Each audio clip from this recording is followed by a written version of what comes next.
புதிய சிம் அட்டைகள் செயற்படுத்தப்படும் போது கவனிக்கப்பட வேண்டிய முக்கிய அறிவிப்பு.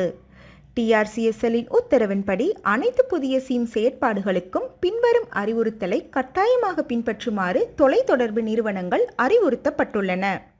வாடிக்கையாளரின் உடன்பாட்டிற்கிணங்க ஆட்பதிவு திணைக்களம் வாடிக்கையாளரின் தேசிய அடையாள அட்டையை சரிபார்த்து உறுதிப்படுத்த வேண்டும். ஆள் அடையாளத்தை உறுதி செய்ய வாடிக்கையாளரை நேரடியாக புகைப்படம் எடுக்க வேண்டும். ரீட்டெயில் ஹப் ஆப்புக்கு சென்று மொபைல் ஆக்டிவேஷன் டைலை தேர்ந்தெடுத்து டயலாக் அல்லது ஏர்டெலை கிளிக் செய்யவும். முட்கொடுப்பனவு அல்லது பிற்கொடுப்பனவு இணைப்பில் எதுவென தேர்ந்தெடுக்கவும். தேசிய அடையாள அட்டை அல்லது செல்லுபடியாகும் சாரதி அனுமதி பத்திரம் அல்லது செல்லுபடியாகும் கடவுச்சீட்டில் வாடிக்கையாளர் சமர்ப்பிப்பது எதுவென தேர்ந்தெடுக்கவும். வாடிக்கையாளரின் அடையாள அட்டை தொடர்பான தகவல்களை பெறுவதற்கு வாடிக்கையாளரிடம் அனுமதி கேட்டு கஸ்டமர் கான்சென்ட் நோட்டீஸ் பகுதியில் உள்ள கண்டினியூ என்னும் பொத்தானை அழுத்தவும். உடன்படுவதை உறுதிப்படுத்தும் வகையில் வாடிக்கையாளரின் கையொப்பத்தை இந்த திரையில் பெறுவது கட்டாயமாகும். அடையாள அட்டையின் முன்புறத்தை புகைப்படம் எடுக்கவும். அடையாள அட்டை இலக்கத்தை ஆப் தானாகவே உள்ளிடும் அல்லது நீங்கள் சரியான இலக்கத்தை டைப் செய்து உள்ளிடலாம். அடுத்ததாக அடையாள அட்டையின் பின்புறத்தை புகைப்படம் எடுக்கவும். வாடிக்கையாளரின் விருப்பத்திற்கிணங்க முகத்தை நேரடியாக புகைப்படம் எடுக்கவும் அல்லது நீங்கள் இந்த படிமுறையை தவிர்த்து தொடரலாம்.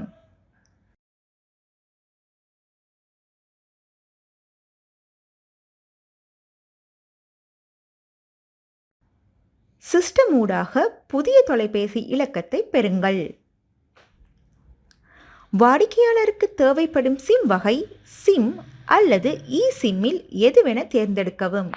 வாடிக்கையாளருக்கு சிம் அட்டை தேவைப்பட்டால் கீழே உள்ள வழிமுறைகளை பின்பற்றவும். சிம் ஐகானை தேர்ந்தெடுக்கவும். சிம் சீரியல் இலக்கத்தை ஸ்கேன் செய்யவும் அல்லது புதிய சிம் கார்டில் உள்ள சிம் சீரியல் இலக்கத்தை உள்ளிடவும். பின்னர் எஃப்டிஆர் தொகையை அல்லது விரும்பிய பேக்கேஜை தேர்ந்தெடுத்து கண்டினியூ பொத்தானை கிளிக் செய்யவும். வாடிக்கையாளரின் தொடர்பு இலக்கத்தையும் விரும்பிய மொழியையும் தேர்ந்தெடுத்து கண்டினியூ பொத்தானை கிளிக் செய்யவும்.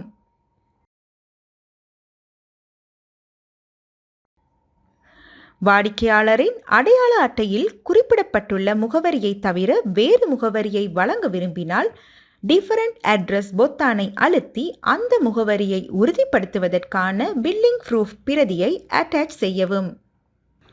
உள்ளிட்ட தகவல்கள் சரியானதாவென மீண்டும் சரிபார்த்து டேர்ம்ஸ் அண்ட் கண்டிஷன் என்பதை கிளிக் செய்வதன் மூலம் விதிமுறைகள் மற்றும் நிபந்தனைகளுக்கு வாடிக்கையாளர் உடன்படுவதை உறுதிப்படுத்த முகவராகிய உங்கள் கையொப்பத்தை இந்த திரையிலிடுவது கட்டாயமாகும். புதிய இணைப்பை செயற்படுத்த இறுதி கட்டணத்தை சரிபார்த்து ஆக்டிவேஷன் பொத்தானை அழுத்தவும்.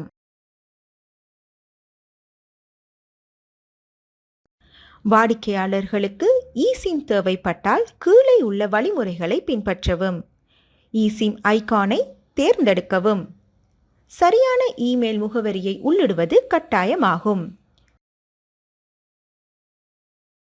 இமெயில் முகவரிக்கு வந்த ஓடிபி எண்ணை உள்ளிடவும் அல்லது மீண்டும் ஓடிபியை பெற ரீசெண்ட் என்பதை கிளிக் செய்து புதிதாக அனுப்பப்பட்ட ஓடிபி எண்ணை உள்ளிடவும். பின்னர் எஃப்டிஆர் தொகையை அல்லது விரும்பிய பேக்கேஜை தேர்ந்தெடுத்து கண்டினியூ பொத்தானை கிளிக் செய்யவும். வாடிக்கையாளரின் தொடர்பு இலக்கத்தையும் விரும்பிய மொழியையும் தேர்ந்தெடுத்து கண்டினியூ பொத்தானை கிளிக் செய்யவும். வாடிக்கையாளர் அடையாள அட்டையில் குறிப்பிடப்பட்டுள்ள முகவரியை தவிர வேறு முகவரியை வழங்க விரும்பினால் டிஃபரண்ட் அட்ரஸ் பொத்தானை அழுத்தி அந்த முகவரியை உறுதிப்படுத்துவதற்கான பில்லிங் ப்ரூஃப் பிரதியை அட்டாச் செய்யவும்.